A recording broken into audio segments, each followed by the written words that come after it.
What would you do if you discovered that the mysterious circles of salt found scattered throughout your town weren't meant to keep something out, but to keep something in? Something that has been waiting patiently beneath the red Arizona soil for centuries, biding its time until someone disturbed the ancient boundaries. In the early spring of 1906, as the morning sun cast long shadows across the rugged landscape of what was then known as the Arizona Territory, Sheriff Elijah Montgomery received a peculiar report from a local rancher.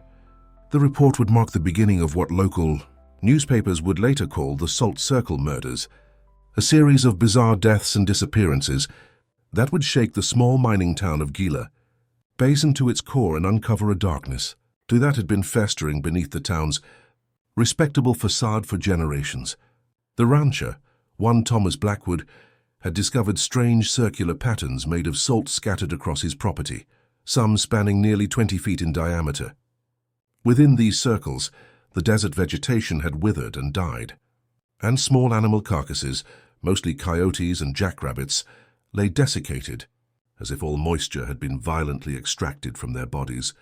Most disturbing of all, Blackwood reported finding similar circles appearing on his property night after night, despite his efforts to destroy them.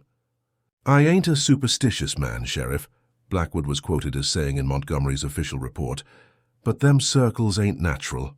Found my best cattle dog dead in one of them this morning. Poor thing was hard as leather and light as paper, like it had been dried out from the inside. Never seen nothing like it in my 43 years on this land."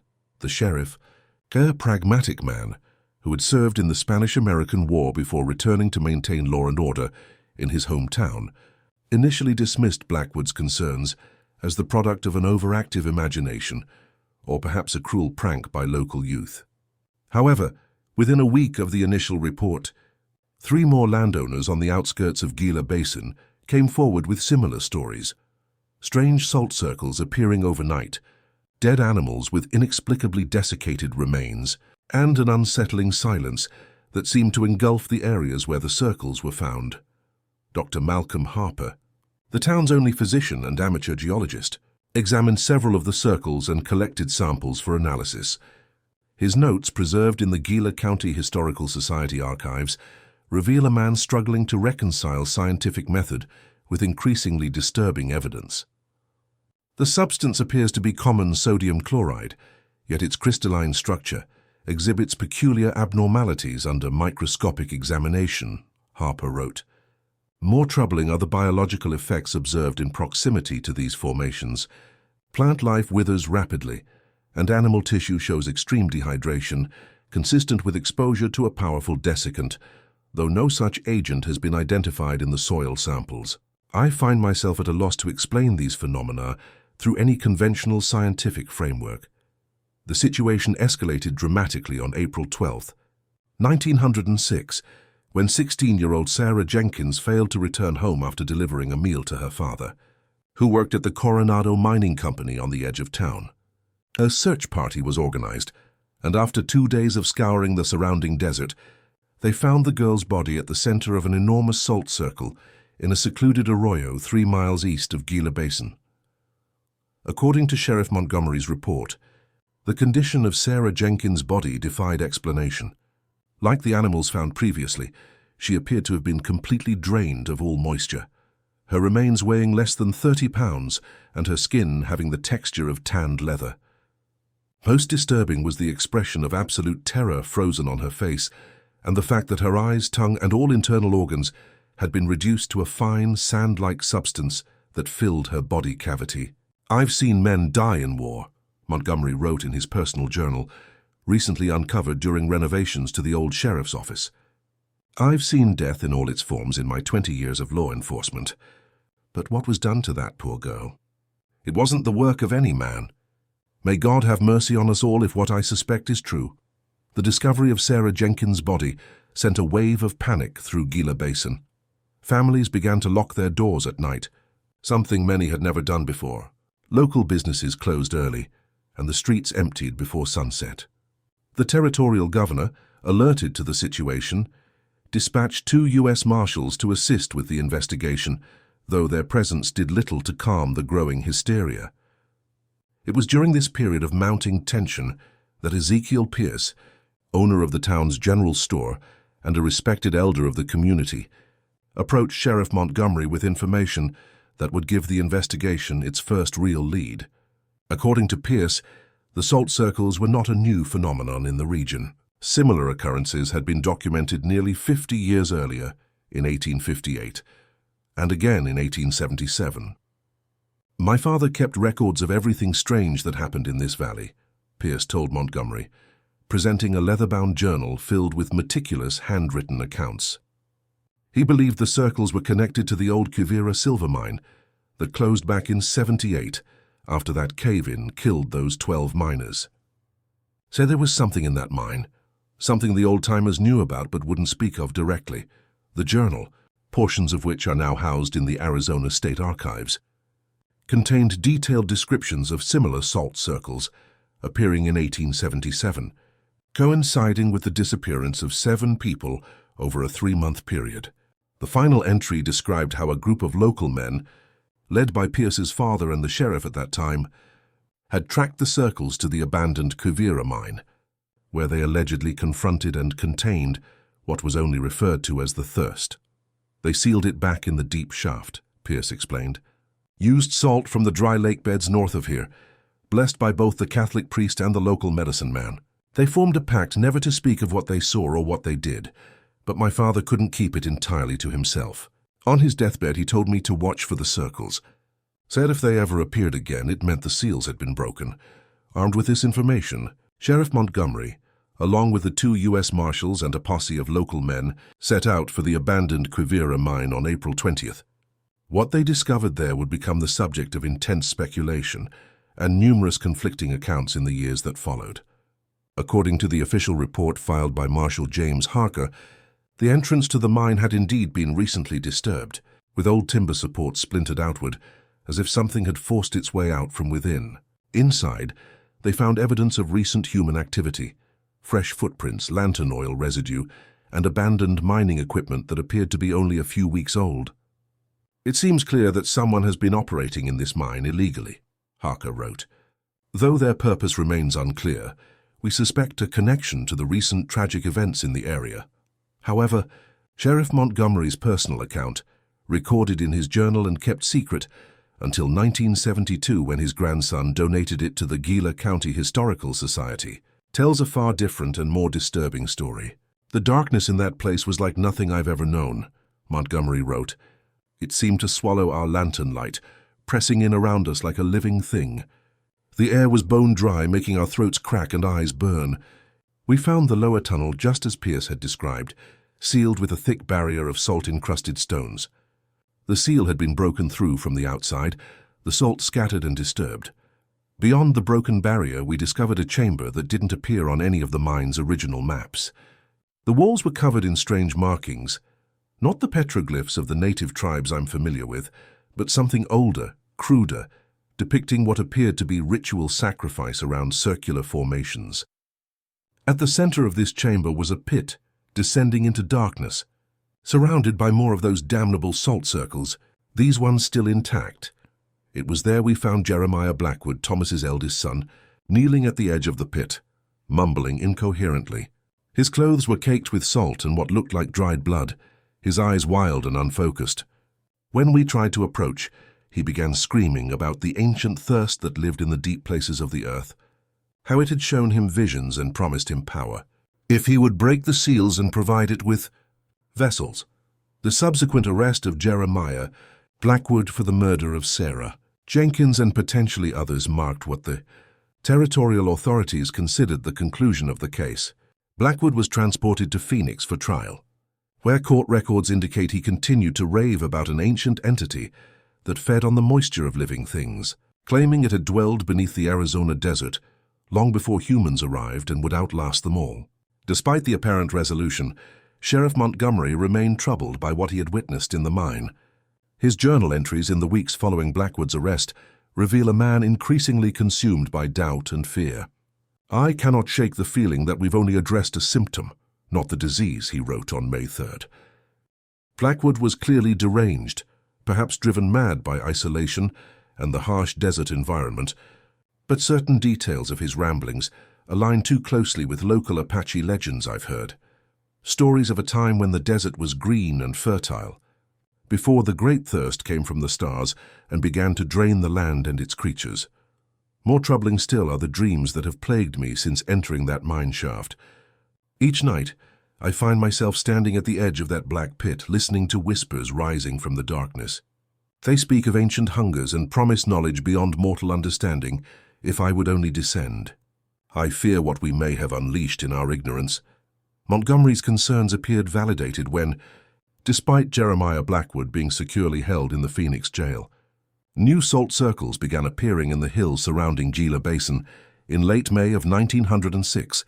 These formations were larger than those previously documented, some measuring nearly 50 feet in diameter. On June 7th, disaster struck the Coronado Mining Company when a section of their main shaft suddenly collapsed, killing 9 miners and trapping 15 others. The rescue effort lasted 3 days, but when rescuers finally broke through to the trapped men, they made a horrifying discovery. All 15 miners were dead, their bodies desiccated in the same manner as Sarah Jenkins and the animals found in the salt circles. Stranger still, the walls of the chamber where they were found were coated with a thick layer of crystallized salt, though no such mineral deposits had been noted in previous geological surveys of the mine. Dr. Harper, who examined the bodies, found himself unable to provide a scientific explanation for their condition. In a letter to a colleague at the University of Arizona, he wrote, "I am faced with evidence that defies all natural law as we understand it. These men appear to have been mummified, yet the process occurred in less than 72 hours, without any of the chemical agents or environmental conditions normally required for such preservation. More disturbing is the complete absence of blood or any other bodily fluid, not dried but simply gone, as if extracted with surgical precision through means I cannot begin to comprehend." The mine disaster prompted the territorial governor to dispatch a team of geologists and mining engineers to investigate. Their official report attributed the collapse to structural instability and poor maintenance, making no mention of the condition of the bodies or the salt deposits. This omission, along with the governor's subsequent order to seal all records related to the incident, has fueled speculation about an official cover-up that persists to this day. In his final journal entry, dated June 15, 1906, Sheriff Montgomery wrote, "I can no longer trust my own senses. Last night I awoke to find a perfect circle of salt surrounding my bed, though my door was locked and windows barred. The whispers from my dreams now follow me into waking hours, promising that the great thirst will soon be slaked. Tomorrow I ride to the old Quivira mine one last time. I've gathered all the salt I could purchase and borrowed holy water from Father McKenna. I do not expect to return, but perhaps I can seal away this evil as those men did 30 years ago, buying another generation of peace for this town I have sworn to protect." Sheriff Elijah Montgomery was never seen alive again. A search party found his horse wandering near the entrance to the Quivira mine 3 days later. But despite an extensive search of the mine and surrounding area, no trace of Montgomery himself was ever discovered. Jeremiah Blackwood was tried and convicted for the murder of Sarah Jenkins in July of 1906. He was sentenced to hang, but died in his cell the night before his scheduled execution. Prison records indicate his body was found completely desiccated, surrounded by a circle of salt that appeared to have been drawn using his own blood.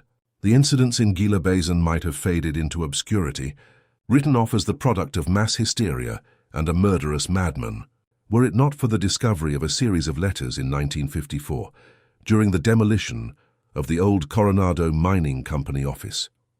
These letters, exchanged between the company's founder, Augustus Coronado, and a Professor Ellsworth Thorne of Miskatonic University in Massachusetts, suggested that the mining operation had been established not primarily for mineral extraction, but as a means to monitor and study something referred to only as the entity in the deep shaft.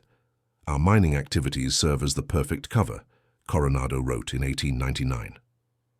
The locals suspect nothing, and the occasional disappearance is easily attributed to the dangers inherent in mining operations. Your colleague's theory about the entity's dormancy cycles appears correct. It shows increased activity approximately every 29 years. By my calculations, we should expect the next phase of heightened manifestation around 1906. I have already taken steps to ensure we have suitable subjects for observation when the time comes.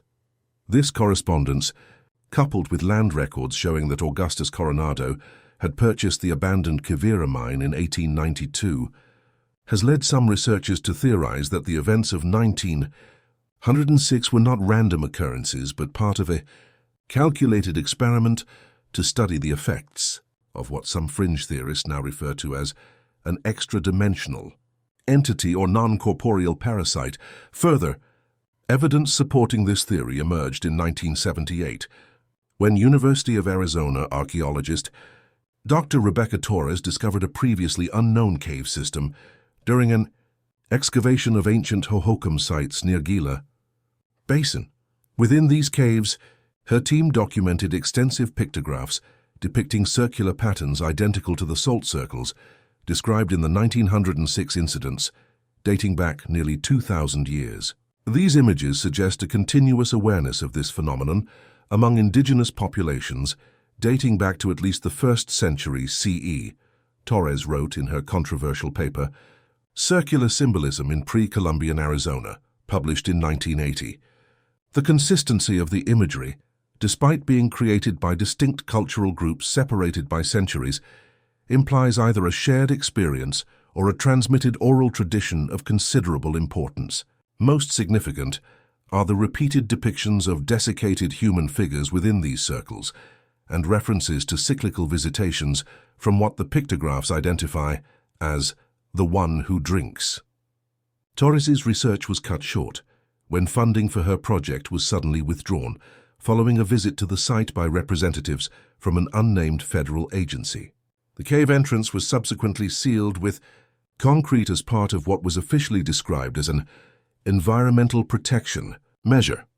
Dr. Torres herself accepted a position at a university in South America shortly thereafter and has declined all requests for interviews regarding her findings in Arizona. In 1935, 1964, and most recently in 1993, Gila Basin, now incorporated as the city of Gilacrest, experienced clusters of unexplained disappearances, each occurring almost exactly 29 years apart. In each case, witnesses reported seeing strange circular patterns appearing in the surrounding desert in the days leading up to the disappearances. Though these accounts were generally dismissed by authorities as urban legends or mass delusion, of particular note is the 1993 incident, in which 7 hikers vanished while exploring the area near the sealed entrance of the former Quivira mine. Search and rescue teams reported finding numerous salt circles in the vicinity, along with the hikers' camping equipment arranged in a perfect circle. Inside their tent, investigators discovered a journal belonging to Amanda Chen, a graduate student researching local folklore, which contained detailed notes on the 1906 events and coordinates, marking the location of the original mine entrance. The final entry in Chen's journal, dated October 12, 1993, reads, "We found it. The old seal has degraded significantly, but remains partially intact. The symbols match those in Dr. Torres's suppressed photographs exactly. Michael insists we can document the site and leave before dark, but I'm not so sure. There's something wrong with the air here. So dry it hurts to breathe, and I keep hearing what sounds like whispers coming from beyond the sealed entrance. I've started marking our campsite with salt circles as a precaution based on the old accounts.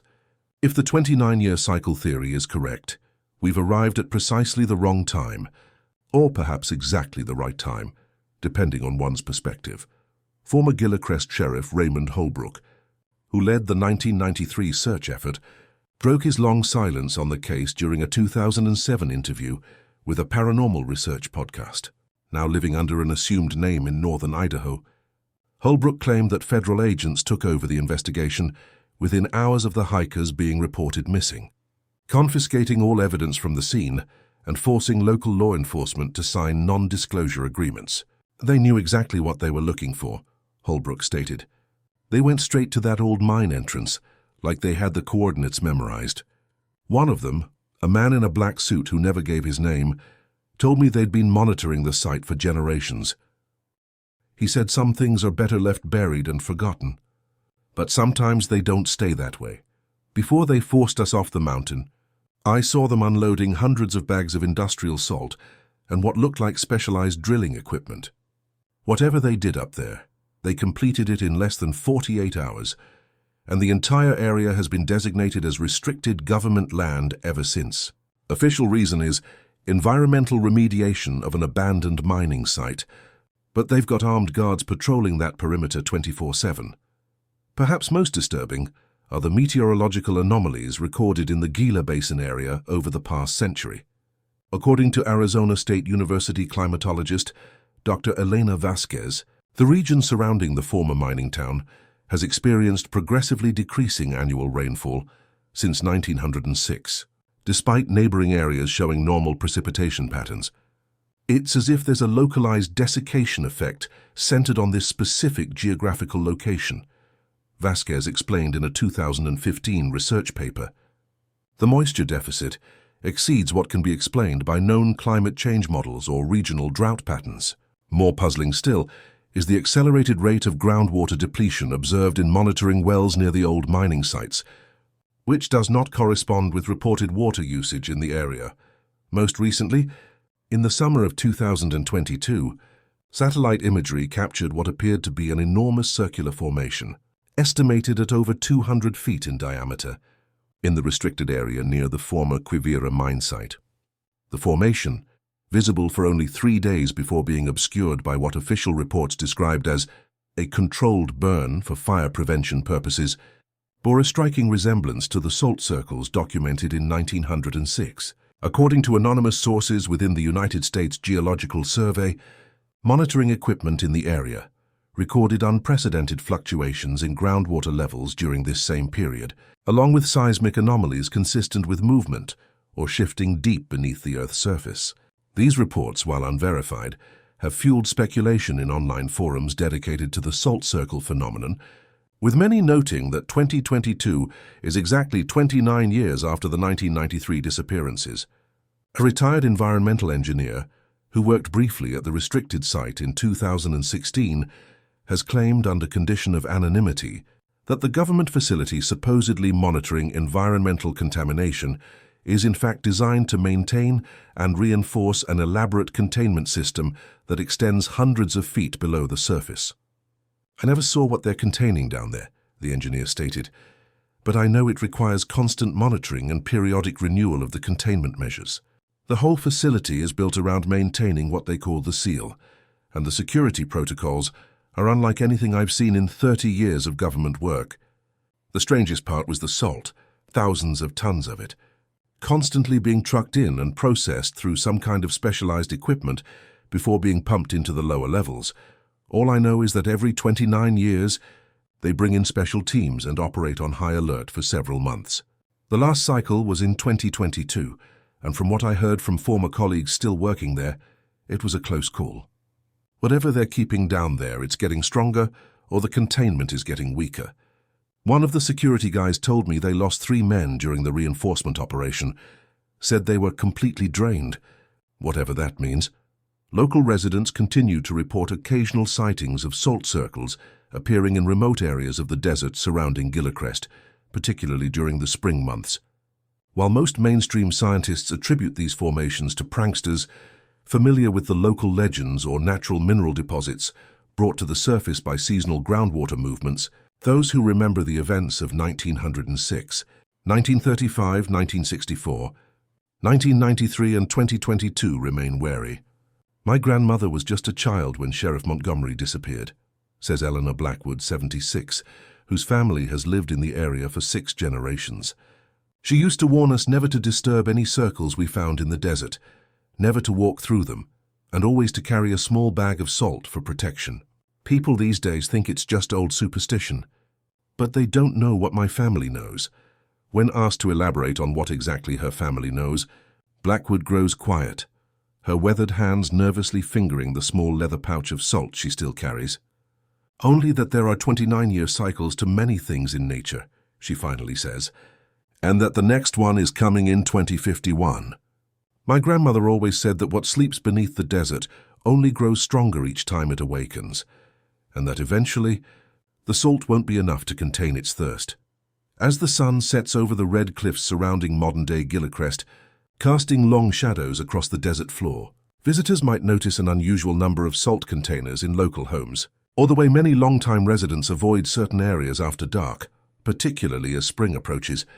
They might hear whispered warnings about strange circles in the sand and the importance of never ever disturbing them. And if they look closely at the restricted government facility on the outskirts of town, they might see the constant stream of trucks delivering their mysterious cargo, or catch a glimpse of the specialized drilling equipment periodically testing the depths below. They might wonder why a supposedly abandoned mine continues to command such attention and resources more than a century after its closure. What began with a simple circle of salt in the Arizona desert in 1906 has expanded into something far larger and more terrifying, a secret passed down through generations, documented in hidden journals and suppressed academic papers, monitored by shadowy government agencies, and felt in the increasingly parched air of the Gila Basin. For those who know where to look, the signs are all around. The ancient thirst stirs once more beneath the desert floor, growing stronger with each cycle, waiting for the day when the salt barriers finally fail and it can rise again to reclaim the surface world. And in the whispers that sometimes carry on the dry desert wind, one might hear a chilling promise: the great work continues. Have you ever wondered what lies beneath the shifting sands of the Arizona desert? What ancient horrors might sleep there, waiting for someone to disturb their slumber? The investigation into the Salt Circle murders of 1906 did not end with Sheriff Montgomery's disappearance or Jeremiah Blackwood's mysterious death.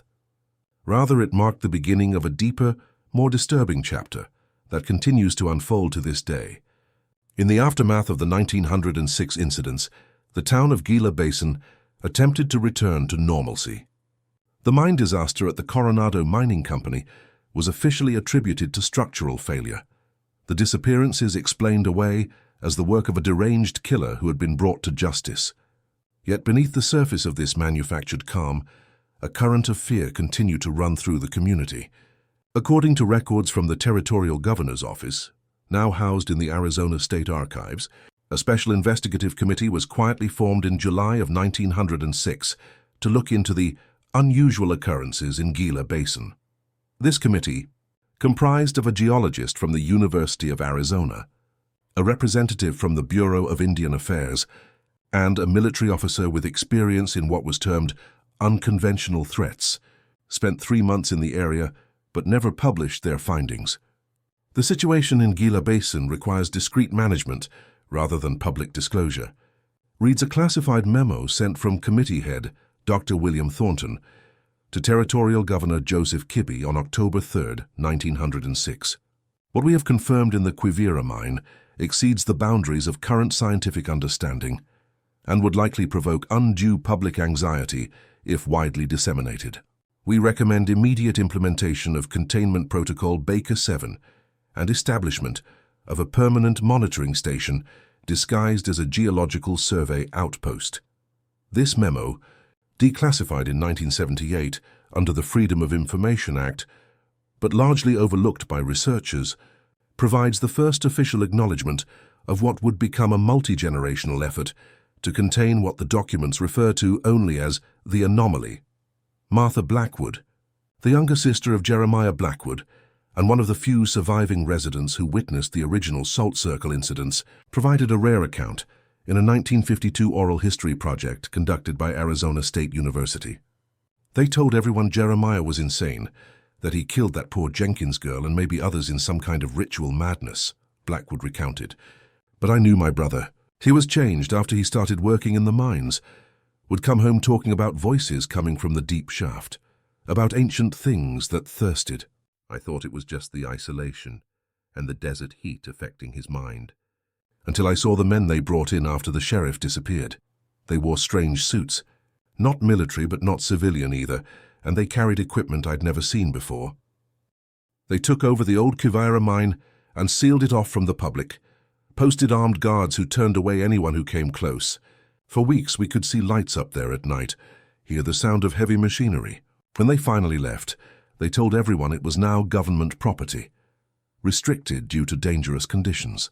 But my father, who'd worked that mine for 20 years, said there was nothing dangerous about it except what they'd found in the lowest level, in a chamber that wasn't on any of the original mine maps.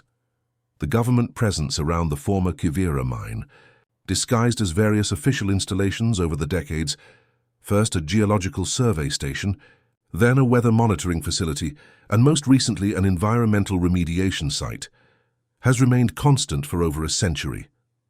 Local residents have grown accustomed to the restricted area on the outskirts of what is now Gillicrest. Though few understand its true purpose, Dr. Samuel Reynolds, who served as the lead scientific advisor for what declassified documents refer to as Project Thirst from 1962 to 1989, broke his silence in a deathbed confession recorded by his son in 2004. The recording, which circulated briefly online before being removed from most platforms, provides disturbing insights into the nature of what lies beneath the Arizona desert. What the original miners uncovered in 1877 wasn't a mineral deposit, Reynolds stated in the recording. It was a cavity, a chamber that predated human settlement in the region by thousands of years. The indigenous peoples knew about it. They had stories about the Dry One or the Thirst that Walks, a being that came from the stars in ancient times and dwelled beneath the earth, occasionally rising to drain the life essence from living creatures. The entity, we never found a better name for it, exists in a state that defies conventional physical laws. It's not fully material in the way we understand matter, yet it can affect the physical world dramatically. It feeds on moisture, not just water, but the vital fluids of living organisms, extracting them through a process we still don't fully understand despite decades of study. The salt is key to containment. For reasons we've never completely determined, the entity cannot cross barriers made of sodium chloride. The indigenous peoples discovered this, and the early settlers learned it from them. The circles you hear about in the old stories weren't invitations or rituals as some have theorized. They were containment measures, attempts to trap portions of the entity that had escaped from the main chamber. The 29-year cycle corresponds to a complex astronomical alignment involving our Sun, the Moon, and several other celestial bodies. During these periods, the entity becomes more active, more able to project portions of itself beyond the main containment area. Each cycle, it tests the boundaries, learns from previous containment methods, adapts. Each time it gets harder to keep it down there. Reynolds' most disturbing claim concerned the government's approach to managing the entity. According to his testimony, the containment operation has at times involved deliberate sacrifices to keep the entity dormant between active cycles. In the beginning, they used animals, Reynolds said. Later, when that proved insufficient, there were other arrangements. Individuals whose disappearances wouldn't raise too many questions. I'm not proud of what we did, but you have to understand, if that thing ever fully manifests on the surface, the consequences would be catastrophic. It wouldn't stop at Gila Basin or even Arizona. Its thirst is infinite. While Reynolds's claims might be dismissed as the ramblings of a dying man with a troubled conscience, certain facts lend credence to his account. Records from the Arizona Department of Corrections show that between 1935 and 1990, 27 inmates sentenced to life imprisonment were transferred to a special work detail near Gillicrest, with no further documentation of their whereabouts afterward. Similarly, during the same period, the rate of disappearances among undocumented migrants and transient populations in the area significantly exceeded national averages. In 1993, following the disappearance of the 7 hikers near the former Kivira mine, the government facility underwent a major expansion. Satellite imagery from that period, compared with current views, shows the installation nearly tripled in size, with most of the new construction occurring underground. Power consumption at the site, based on utility records obtained through FOIA requests, suggests operation of large-scale cooling systems and unspecified high-energy equipment far beyond what would be required for environmental monitoring or remediation. Former facility security guard Thomas Reeves, who worked at the installation from 1995 to 2002, described increasingly desperate containment efforts during an anonymous interview with a paranormal research podcast in 2018. The lower levels were off-limits to most personnel, Reeves stated. Only those with Ultra 7 clearance could access them, and they always went down in teams, never alone. Sometimes they'd come back up looking years older, dehydrated like they'd spent days in the desert without water, though they'd only been down there for hours. Sometimes they didn't come back at all. There was an incident in 1997 between the main cycles. Something got loose from the lower containment area. I never saw it directly, but I heard it. A sound like rushing wind in a completely enclosed space, and whispers that seemed to come from inside your own head. 3 researchers died before they managed to contain it again. The official report listed their cause of death as exposure to unknown pathogen, but I saw the bodies. They were desiccated like mummies, but it had happened in minutes, not centuries.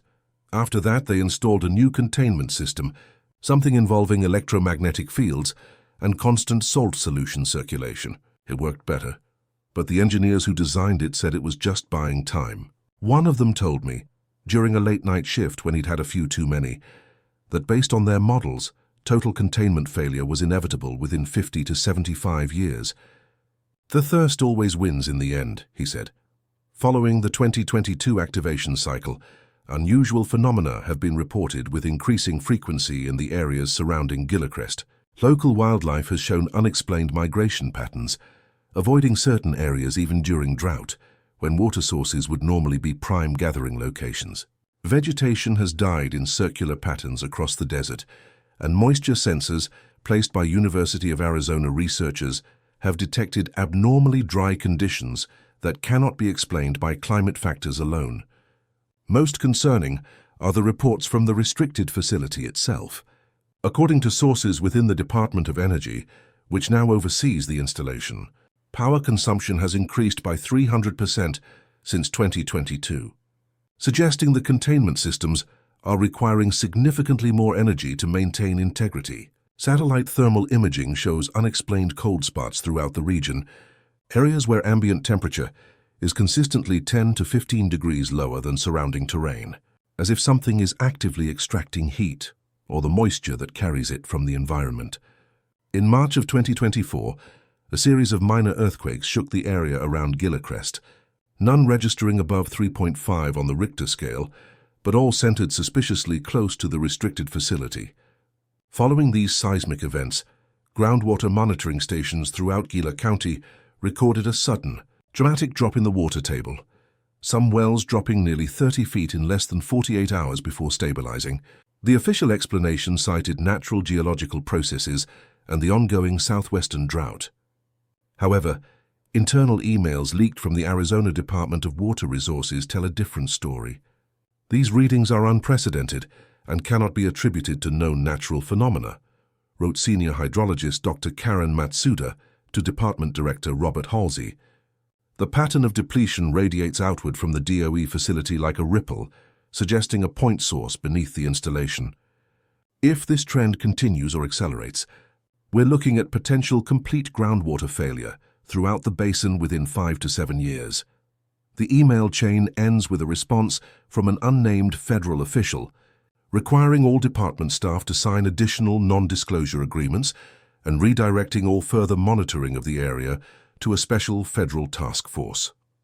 Perhaps most disturbing is the testimony of Dr. Eliza Montgomery, great-granddaughter of Sheriff Elijah Montgomery, who has spent her career as a geophysicist studying the unusual properties of the Gila Basin region. In a paper suppressed by her university, but which briefly circulated in academic circles before being removed, Montgomery proposed that the entity beneath the former Quivira mine isn't merely consuming local moisture, but has been gradually altering the fundamental hydrogeological characteristics of the surrounding area for more than a century. What we're observing is not consumption but conversion, Montgomery wrote. The anomaly appears to be transforming its immediate environment to more closely resemble its place of origin, creating a compatible ecosystem for eventual full manifestation. Each 29-year cycle advances this process significantly. Based on current progression rates, the transformation will reach a critical threshold in 2051, potentially creating conditions for the anomaly to exist in our reality without the constraints that have previously limited its physical expression. Montgomery disappeared shortly after submitting this paper, allegedly accepting a research position at a private facility whose name and location remain undisclosed. Her family has reported no contact with her since 2023. In an interesting historical connection, examination of Sheriff Elijah Montgomery's family Bible, preserved by his descendants, revealed a strange annotation beside Psalm 63. "I thirst for you in a dry and weary land where there is no water." In the margin, written in what handwriting experts have confirmed is the sheriff's, are the words, "It thirsts also, but not for God. The salt holds it now, but in 29 years it will test the barriers again. Prepare." This warning, passed down through generations of the Montgomery family, aligns precisely with the observed cycle of increased activity around the former Quivira mine. If the pattern holds true, the next major activation event will occur in 2051, exactly 29 years after the 2022 incident. Recent classified government assessments, portions of which were included in the Paradise Papers leak of 2025, suggest contingency planning for a containment failure scenario at the Arizona facility. These documents outline evacuation procedures for a 50-mile radius around Gillicrest and protocols for implementing what is described as Operation Salt Flat, a last resort measure involving a tactical nuclear detonation to seal the underground chamber if conventional containment methods fail. For most Americans, the strange events in a remote corner of Arizona remain unknown, the stuff of local legend and internet conspiracy theories. For those who have studied the historical record, however, the salt circles of Gila Basin represent one of the most well-documented encounters with something genuinely inexplicable, an ancient entity that defies scientific categorization, a thirst from beyond our world that has influenced the region's development for generations. As Dr. Reynolds stated in the final portion of his recorded confession, the entity beneath the desert is patient. It operates on a timescale beyond human comprehension. What appears to us as a century-long struggle is merely a moment in its existence. It learns, it adapts, and it waits. The salt barriers hold for now, but with each cycle its influence grows stronger, extends further. One day the circles will fail and the thirst will rise. God help us all when that day comes. Today, visitors to Gillicrest might notice the unusually dry climate even by Arizona standards, or the government installation on the outskirts of town with its unmarked vehicles and heightened security. They might hear locals talk about avoiding certain areas of the desert, particularly in spring, or notice the small pouches of salt many longtime residents carry as a local tradition. Few connect these modern practices to the events of 1906, to a sheriff who disappeared while trying to contain something ancient and malevolent, or to the cycles of disappearances and strange phenomena that have plagued the region every 29 years since. But in the desert, late at night, when the wind carries whispers that seem to originate from nowhere and everywhere at once, when the ground feels unnaturally cool despite the heat of the day, when circles of salt occasionally appear in remote arroyos with no footprints leading to or from them, then the true history of Gila Basin makes itself known. The salt circles continue to appear, the ancient thirst continues to test its boundaries, and beneath the Arizona desert, something waits for the 29-year cycle to come around once more. The great work continues.